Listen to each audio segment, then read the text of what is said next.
അനുസരിച്ച് പ്രവർത്തിക്കുക. ഉടനെ ജനക്കൂട്ടം ഈശോയോട് ചോദിച്ചു, എന്താണ് ദൈവഗീതം അനുസരിച്ചുള്ള പ്രവൃത്തി? ഇതിന് ഉത്തരം നമുക്ക് വിശുദ്ധ യോഹന്നാന്റെ സുവിശേഷം 6-ാം അധ്യായം 29-ാമത്തെ വചനത്തിൽ ഇപ്രകാരം പറയുന്നു: ദൈവഗീതം അനുസരിച്ചുള്ള പ്രവൃത്തി എന്ന് പറഞ്ഞാൽ ദൈവം അയച്ചവനിൽ വിശ്വസിക്കുക. അപ്പൊ എന്താണ് ദൈവഗീതം അനുസരിച്ചുള്ള പ്രവൃത്തി? ദൈവം അയച്ചവനിൽ വിശ്വസിക്കുക. അപ്പോ ദൈവം അയച്ചവനിൽ വിശ്വസിച്ചാൽ ആ വിശ്വസിക്കുന്നവരുടെ കൂടെ ആരുണ്ട്? ദൈവമുണ്ട്. അപ്പോ ദൈവം കൂടെയുള്ളവരെ ഒരിക്കലും എന്ത് കാരണവശാലും ഒരിക്കലും തകർക്കാൻ പറ്റുകയില്ല. അത് നമ്മൾ അടിവരയിട്ട് വിശ്വസിക്കുക. എന്താണ് യഥാർത്ഥത്തിലുള്ള ഉചിതമായ ദൈവഗീതം അനുസരിച്ചുള്ള പ്രവൃത്തി? ദൈവം അയച്ചവനിൽ വിശ്വസിക്കുക. ദൈവം അയച്ചത് ആരെയാ? യേശു ക്രിസ്തുവിനെയാണ്. അപ്പൊ ആ യേശു ക്രിസ്തുവിൽ വിശ്വസിക്കുക, നീയും നിന്റെ കുടുംബവും രക്ഷ പ്രാപിക്കും എന്ന് വചനത്തിൽ നമ്മൾ വായിക്കുന്നുണ്ട്.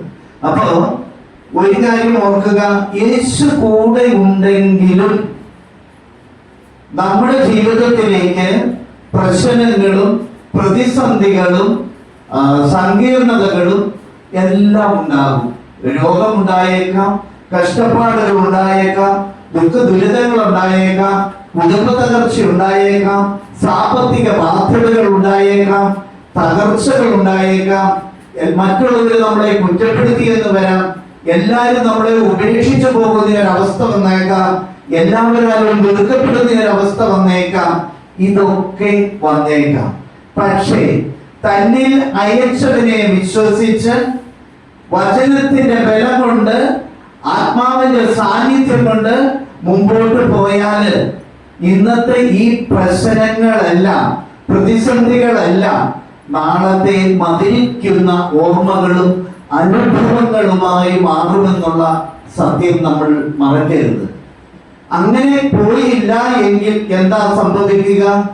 പ്രതിസന്ധിയിൽ നിന്ന് വീണ്ടും പ്രതിസന്ധിയിലേക്കും, തകർച്ചയിൽ നിന്ന് വീണ്ടും തകർച്ചയിലേക്കും, സങ്കീർണതയിൽ നിന്ന് അതിസങ്കീർണതയിലേക്കും നമ്മുടെ ജീവിതം കടന്നു പോകും. അതുകൊണ്ട് നമ്മൾ ചെയ്യേണ്ട ഒരേ ഒരു കാര്യം ഇതാണ്: ദൈവം അയച്ചവനെ വിശ്വസിച്ചുകൊണ്ട്, ആത്മാവിന്റെ സാന്നിധ്യം കൊണ്ട്, വചനത്തിന്റെ ബലം കൊണ്ട് മുന്നോട്ട് പോകുവാനായിട്ട് നമ്മൾ പരിശ്രമിക്കണം. അങ്ങനെ പരിശ്രമിക്കുമ്പോൾ നമ്മുടെ ജീവിതം തീർച്ചയായിട്ടും നിങ്ങൾ ആഗ്രഹിക്കുന്നത് പോലെ ഐശ്വര്യവും സമൃദ്ധിയും സമ്പത്തും പ്രശസ്തിയും കൊണ്ട് പൂർണ്ണമായി മാറും.